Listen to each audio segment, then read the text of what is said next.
तोंड सांभाळून बोला अन्यथा मुंबईत या. प्रकाश महाजन यांनी मनोज तिवारींना आव्हान दिलं. तुमची भोजपुरी भाषा कुणामुळे संपली हे पहा.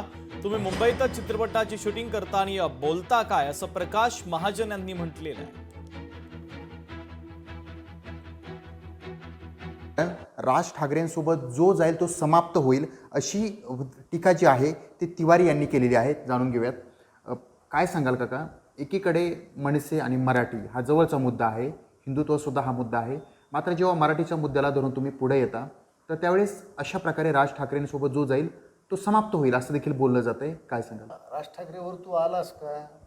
तू संपलास का? जे राज ठाकरेवर सोबत आहे आम्ही बघू ना काय करायचं ते. तू काय काळजी करतो त्याची?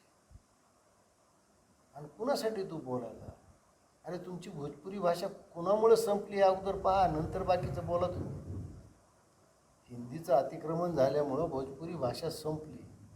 मुंबईतच तुम्ही भोजपुरी चित्रपटाचं शूटिंग करता ना, का दुसरीकडे करता तुम्ही? आमचा काही मराठी माणसाचा त्रास होतो तुम्हाला?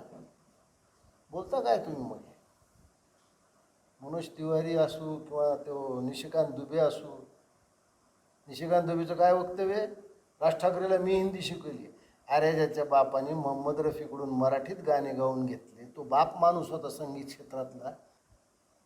आणि भारतीय जनता पक्षाच्या अशा खासदारांना काय झालंय? निवडणुकीच्या अगोदर यांना काहीतरी गडबड करायची आहे. म्हणून निशिकांतजी दुबेला मी आव्हान केले, दिन तुम्हारा, मैदान तुम्हारा, वक्त भी तुम्हारा, कहाँ हो बताओ, कौन किसको पटकता हम देख ले.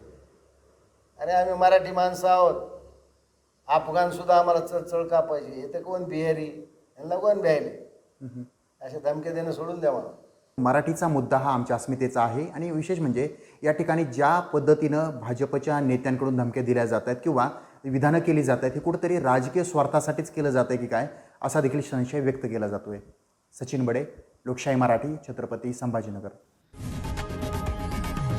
लोकशाही मराठी ऐका, पहा, जागरूक रहा.